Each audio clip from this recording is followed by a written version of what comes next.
Yeah. Steve Lookner, Mandel, and we drove them out. Dave and I, here's something like, you helped me early in my life. I'm sure you don't even realize this, but I never gave a regard or I don't give a care. I don't give no regard. I don't give no regard. I never really cared about, I cared, but I never had like any barometer of other people's feelings and what I would say entering a room and how it would affect what was going on. And you and I were hired at SNL at the same time. You were hired as a writer. I was a feature performer and a writer. Mm-hmm. And you were the guy, like, to me, you were upper echelon, top shelf comic. Like, you were the Belvedere. And I was just like the rot gut whiskey that, like, it'll do. But I would complain to you about sketches getting cut and, like, my update didn't cut with not even for a moment's notice realizing, like, well, I'm sure you would have loved to have been in a position to be submitted for sketches and cut. And I remember I would complain to you a lot, and it boiled up to a point where I had Muggsy Bogues, that little tiny fella. Yeah. He signed a basketball for me, and me and Sarah went to Stand Up New York, and someone broke into your car. Yeah. And I kept going, my basketball. I was a Muggsy Bogues. And eventually you just fucking snapped. I know you don't remember this. No, go ahead. On Broadway in like 77, they go, what about my fucking car? My fucking car is broken. And that car was a great car, though. you were like but you were early in my life of going, oh, there's like other people on this earth and I should be a little more aware of their feelings. Maybe don't complain to the guy that would like to be a feature performer how shitty it is when your update gets cut when he's not available to get submitted for update. You know, I never really talk about like SNL, and I'll only talk about it with you because like people always ask you, what was it like? And I always go, well, you know, was it difficult, you know, getting a sketch on and blah, blah, blah. I have to say it was probably one of the most worst years of my life. And a lot of it had to do with like, I was just at the point in my comedy where, thank you. Yeah, please. There's a touch up, please. We're drinking coffee over here, by the way. Where like I was just like becoming a good comic, and like, you know that feeling like when you're no longer like afraid to say and do things on stage, and then you take all that great new courage and you go to this kind of corporate, weird, like, you know, class system of comedy. But what I will say, summing up the whole year, was that like I admired you because you walked in there with not only, I know for you and a lot of other people, this was your dream to be on the show. For me, not so much, but for you guys, it was your dream. And that you guys walked in there and you stood up to the big players and said, like, you know, what about me? I was brought in here. I got the tap. This is my chance. And you fought for your right to do stuff, and you delivered the goods. I can say that I did not deliver good sketches or anything like that. I didn't know how to write them. All the talk about like, oh, you'll learn and all that kind of stuff. No, it was super competitive. We're up against these Harvard guys who were really, they weren't evil or anything like that, but they were very clicky and good at doing this. Now that you're away from the show, I'm so glad don't you find you really like those Harvard guys? I never wake up going like, I wonder what they're up to. No, but if I see them on a plane, I'm like, hey, I have no resentment towards you whatsoever, and I'm genuinely happy to see you now. Oh yeah, no, I've seen Dave Mandel, and I've seen all of them, all of them at some point. But I'm always in the same situation where like they can still judge me. You know, it sucks. It's like I'm not the. It does feel that way. And then I just had this epiphany the other night. I was laying in bed, and we just talked about SNL in a podcast, and I realized on Thursday night in the rewrite room, when you're just sitting there and you have to stay till like 5, you would leave and do spots. You'd go down to the cellar, you'd go, I'm going to go to the bathroom, and then you'd come back 4 hours later with $200 cash. No, I really, but I couldn't give up the stand-up. They did. I always felt like they were judging us as like these rogue, like, what are they doing here? We're like writers from Harvard type guys. And I'm not, if this is possible to truly understand as a listener, I'm not at all saying that in a bad way. Mm-hmm. These were not, like you said, these aren't evil guys. They're good guys. No, they were very smart and they knew. But at the end of the day, you went to fucking Harvard. What are you doing in a room with me splicing jokes?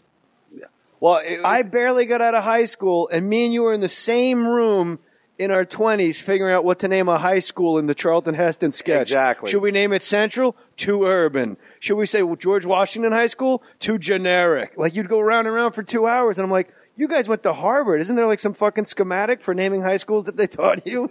Well, it all became at the Skull and Crossbones? Yeah, it's like a huge pissing contest of like, who can like verbally dick slap the other guy or like, just cerebrally like, donkey punch the other guy with like more knowledge and, like pithy bullshit. And thank God for Twitter because that's like where that stuff goes now. Yeah. But like if you and me and like two other comics were writing a sketch, we'd be done in about 45 minutes with dick and porn stories in there too.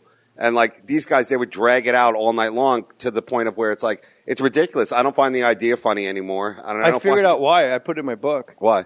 They had nothing else, and they lived at home.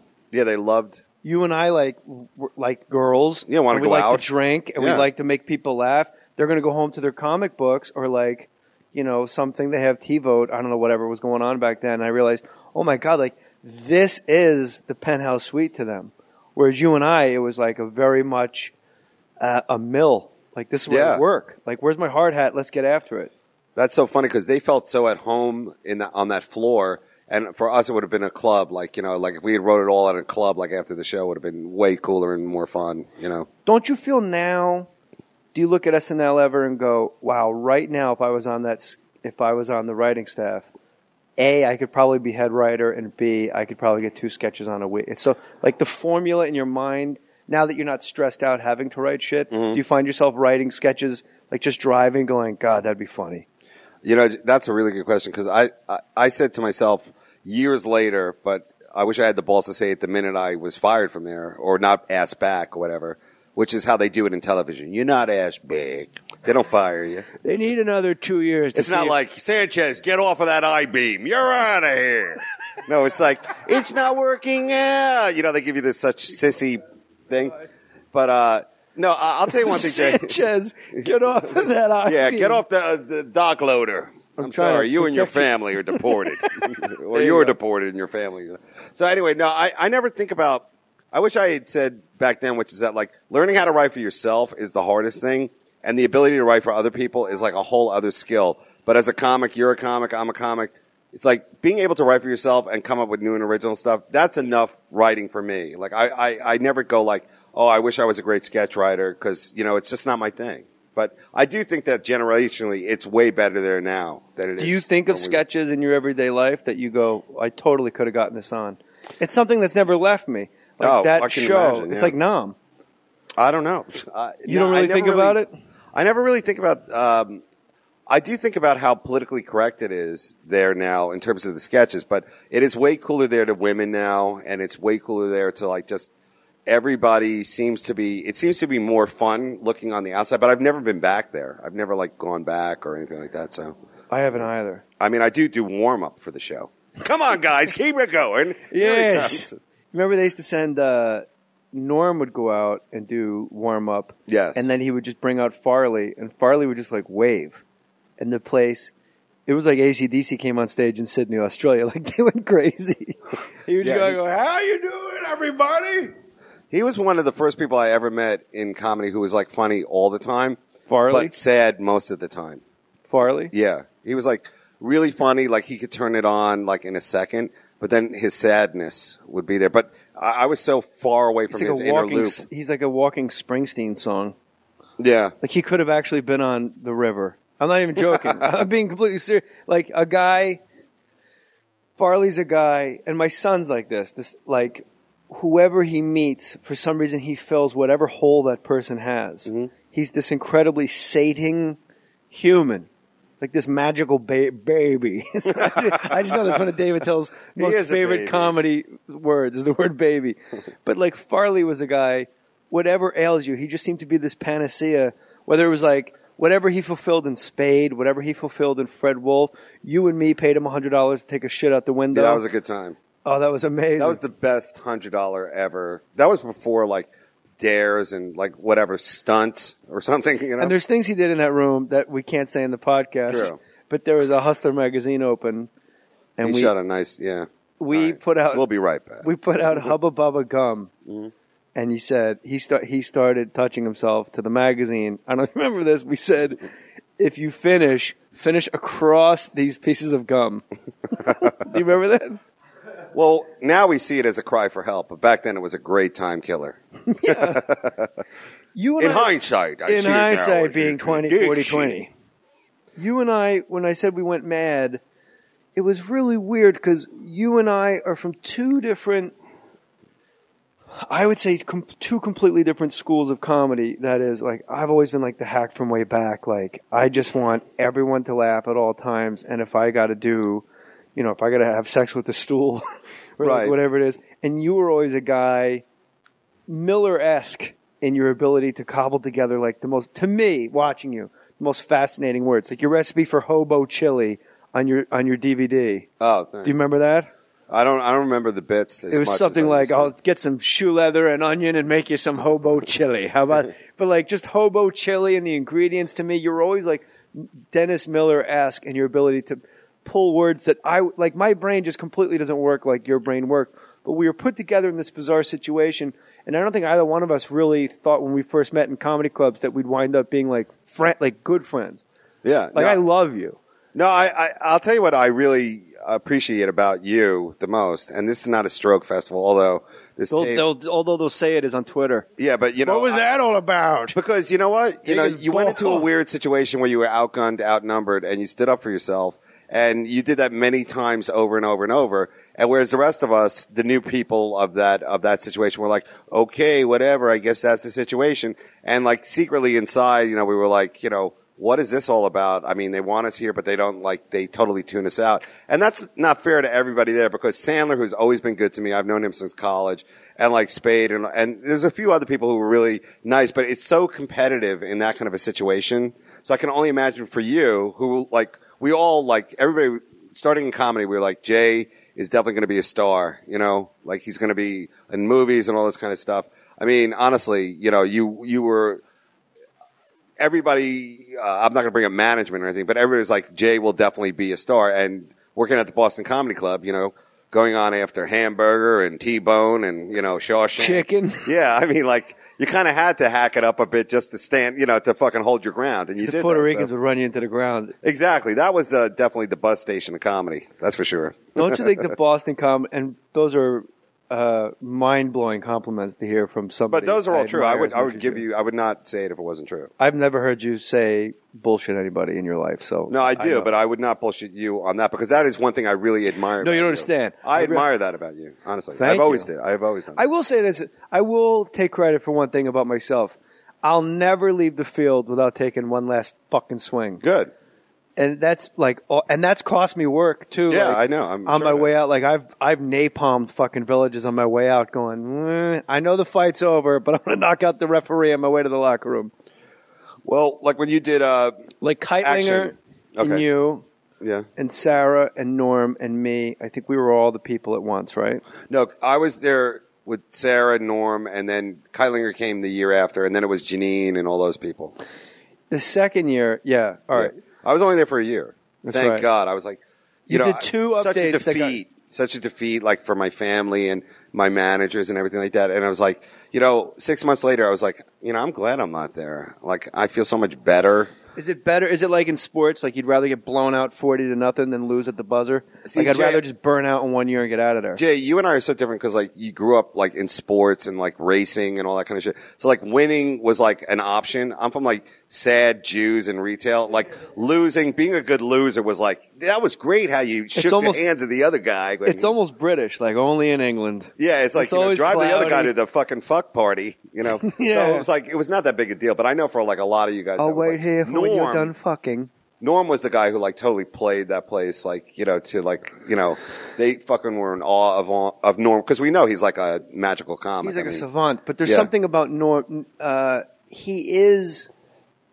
When I look at him on television, I always remark he really looks, and he doesn't get credit for this. He's an alarmingly handsome guy. Yes. But you forget because he's so funny and so strangely funny at times that he's like 1950s movie star handsome. Mm-hmm. And when he walks into a room and just starts smiling a little, like, and kind of starts to tell a story, he's got this knack to get everybody to just all hands on deck. You could hear a pin drop when he started telling a story. Yeah, they really were like in awe of his, because he brought something new to the SNL thing, like his timing, his just like take was something they hadn't seen, and like everybody had their little like departmentalized. This is what I do, and I'm this guy, and I'm the put your weed in it, and that kind of. So he brought like this whole new thing, and you could tell like anybody else, like chimps at a zoo, they're all like seeing who's like the head chimp. Yeah. There was a lot of that there, which is all really a waste of time. When you think about it, every TV show, it's like everybody should be like fucking glad that they're not out digging a fucking ditch. Yeah. And that is immediately lost on these people. They're like, this guy got a laugh, so I'm not going to laugh at his next joke. Otherwise, he's going to move up this chain of fucking, hilarious. You know what I'm talking about? I like to be a featured performer. How shitty it is when your update gets cut when he's not available to get submitted for update.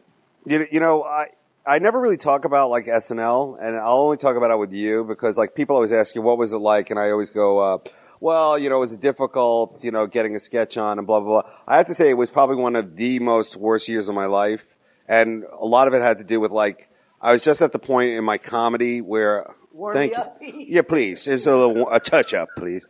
We're drinking coffee over here, by the way.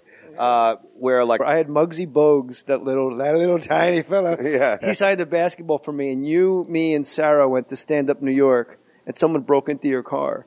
Yeah. And I kept going, my basketball. I was a Muggsy Bogues. And eventually you just fucking snapped. I know you don't remember this. No, go ahead. On Broadway in like 77, he goes, what about my fucking car? My fucking car is broken. And that car was a great car, though. you were like but you were early in my life of going, oh, there's like other people on this earth, and I should be a little more aware of their feelings. Maybe don't complain to the guy that would like. I was just like becoming a good comic, and like that feeling like when you're no longer like afraid to say and do things on stage, and then you take all that great new courage and you go to this kind of corporate, weird, like class system of comedy. But what I will say, summing up the whole year, was that, like, I admired you because you walked in there with not only, I know for you and a lot of other people, this was your dream to be on the show. For me, not so much. But for you guys, it was your dream. And that you guys walked in there and you stood up to the big players. Yeah. Steve Lookner, Mandel, and we drove them out. Dave and I, here's something like, you helped me early in my life.